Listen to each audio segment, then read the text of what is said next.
Dominique Boulanger pour Groupe Marcillo. Bon vendredi. On est à Bois-des-Filions sur le 52 logements. Regardez-moi ça comment c'est beau. C'est magnifique.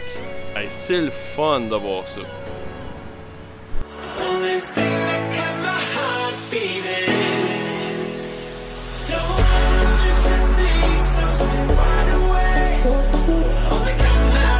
Salut Dom, bon vendredi. Salut Francis. C'est la fin du décoffrage. C'est ça que ça fait du bien de voir, là, on a de l'espace enfin. Puis on peut voir vraiment tout l'ouvrage. Là, elle était complexe la partie en avant, on en avait parlé, mais là, décoffré, là, on a commencé à faire les travaux en haut. Aussi, on est en train de faire de la plomberie à l'intérieur, la plomberie soudale en même temps. Parce que là, faut pas oublier que quand ils ont décoffré à l'intérieur, là, on se promenait là, dans le temps, tu te rappelles, il y avait des échafauds partout. Là, ils ont tout décoffré, ça a fait des piles partout. Ils repilent tout propre, comme qu'on peut voir là. Et là, ça a pris une semaine à sortir à l'infini. Là. Un petit lift qui sort dans dedans, va prendre un paquet et s'en va sur une flotte. Pendant une semaine de temps, à loader des vannes comme ça. Puis là, on rentre en dedans, c'est vide. Et il nous reste quand même les petits murs de béton qui vont faire la délimitation de nos niveaux. Ça, c'est ce qu'on fait en début de semaine prochaine. Pour ça, il fallait faire la plomberie soudale qui se trouve en dessous de mes murs. Après ça, on s'enligne vraiment avec, on enligne une coulée de béton, les préparatifs de la coulée de béton. On n'a pas encore parlé de la charpente, là. La charpente a débuté en haut. Comme quoi, il arrive toujours quelque chose sur un chantier. Ici, ça évolue vraiment vite. Hein. Je vais donner un exemple. On avait demandé une séquence de murs d'un ordre précis. Du mur préfab, c'est comme faire un casse-tête. Notre menuisier, il installe un casse-tête. Il avait demandé un ordre pour tourner. Là, finalement, quand on a reçu la commande du premier étage, c'est à l'inverse de ce qui a été demandé. Ce que ça fait comme impact, c'est que pendant que mon menuisier commençait en arrière du bâtiment à faire les murs, bien, en avant, ici, là, tout le tour de la marquise, bien, nous, on installait une ferrante pour de la maçonnerie future. Il va y avoir de la maçonnerie juste en face du bout de la marquise. Okay. Bien, vu que j'ai reçu mes murs à l'envers, bien, déjà, je vais installer des murs en haut. Fait que mon installateur qui venait faire l'acier pendant qu'il y avait des murs en arrière, je dois l'annuler parce que lui travaille d'en haut, puis il voulait faire son acier avant l'installation des murs. Fait que c'est juste pour dire que, tu sais, là, les murs sont toutes faites.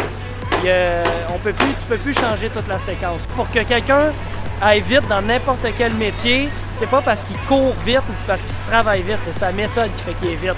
Ben, le menuisier qui fait du préfabriqué comme ça, là, lui, c'est bien clair qu'il pose le 1, il pose le 2, il pose le 3. Puis dans son équipe, il y a des poseurs qui vont juste fixer le mur. Ils vont le bresser bien temporaire, mais il n'est pas niveauté. Puis il continue.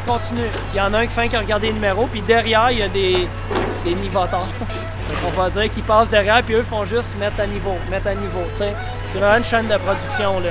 Pour une bâtisse comme celui-là ici, on est tout en stature de 2/6, qui est standard pour les 4 étages. L'isolant, c'est un styrofoam 1 pouce. Tous les murs ont au préalable un OSB, qui est des particules de bois, un panneau d'OSB qui est fixé, un styrofoam. Après ça, c'est un Tyvek. C'est quand même standard. On voit ça dans de la maison, sauf que dans de la maison, souvent, c'est pas un OSB directement. C'est un autre produit. Là. Ça, c'est du gyplap. Tu sais, on est exposé aux intempéries encore. Si je mets un gyp standard, il va être mouillé. Et puis bon, un gyplap, c'est fait qu'il résiste aux intempéries.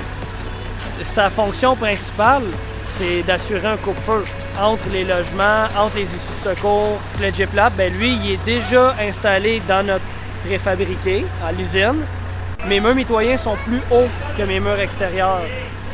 Puis la hauteur des murs qu'on a, en fait, c'est pour assurer de plancher à plafond sur la pleine hauteur le coupe-feu. Ça, c'est des chaufferettes volantes. Il faut prévoir, là, quand on va faire la mise en place du béton, là, les chaufferettes ne peuvent pas être au sol. C'est pour ça que là, on les a accrochés dans le fond d'andale de béton. Là, on est dans nos travaux de sous-temps, on voit les tranchées partout, la plomberie, qu'est-ce qu'on parlait un petit peu plus tôt. On peut voir les persiennes qui ont été installées hier. Ça a un moteur, pour contrôler les volets. Puis, c'est connecté avec les détecteurs CO2. Il va y avoir les véhicules ici. Fait que quand ça atteint une certaine limite, là, si on peut dire, j'ai une fan au bout du bâtiment qui part, les volets y ouvrent, puis là, on fait changer l'air. La semaine prochaine, on change les rôles. Dominique va être gérant de projet au 52 logements à Bois-des-Filions. Puis moi, je vais tenir la caméra tout simplement comme ça. Facile! Non, mais voilà, ça fait un peu le tour de cette semaine. Fait qu'on a une grosse semaine. Nouvelle énergie, nouveau sous-traitant.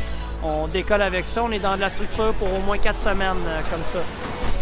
Super, merci Francis. Bonne fin de semaine. N'oubliez pas de vous abonner, de donner vos likes et vos commentaires.